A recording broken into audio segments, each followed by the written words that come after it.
marketing Winstarland, salah satu agensi terbaik di Indonesia yang bermain di kancah dunia properti. Oke, kemarin banyak banget pertanyaan dari calon nasabah. Mas, memangnya jenis KPR itu ada apa aja sih? Pada dasarnya, saya mau jelasin pada dasarnya jenis KPR itu menjadi dua. Ada KPR bank, ada KPR non-bank. Nah, kalau KPR bank ini yang disebut syariah murni, yang disebut dengan cicilan langsung kepada pemilik perumahan, baik berupa cicilan bertahap, baik berupa cash, baik berupa cicilan yang jangka waktu 10-15 tahun gitu. Nah, kalau KPR yang kedua adalah KPR bank. KPR bank itu sendiri terbagi menjadi 3 golongan. Yang golongan pertama yaitu KPR bank subsidi, yang kedua KPR bank konvensional, yang ketiga KPR bank syariah. Nah, kalau KPR subsidi ini juga banyak skema-skema yang dipakai oleh pemerintah. Nah, KPR bank subsidi ini terdiri dari 3 skema. Pertama, skema FLPP itu skema yang dibantu dari fasilitas likuiditas pemilikan rumah. Dari fasilitas semuanya itu dibantu dan cicilannya pun flat selama 20 tahun gitu. Itu yang disebut FLPP. Nah, yang skema kedua itu BP2BT adalah bantuan 1 kali tunai ya.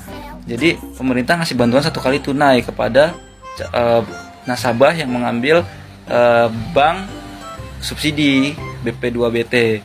Nah, ada juga bantuan dari pemerintah yang berupa SSB, bantuan suku bunga. Jadi pemerintah menetapkan jika suku bunganya di atas 5% itu kami yang bantu. Jadi cicilan suku bunganya itu tetap gitu, 5-6%.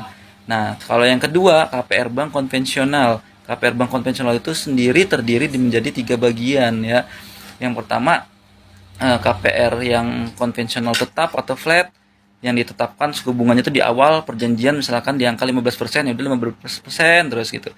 Nah, yang kedua adalah KPR konvensional efektif. Jadi KPR yang suku bunganya itu mengurangi daripada sisa cicilan. Misalkan minjem 100 juta, sisa cicilan 90 juta, maka suku bunganya itu mengikuti sisa kekurangan dari 90 juta itu. Nah, ada yang ketiga KPR konvensional anuitas. Jadi KPR yang suku bunganya itu tetap selama 2% dan ditambah fluktuatif atau kenaikan suku bunga Bank Indonesia.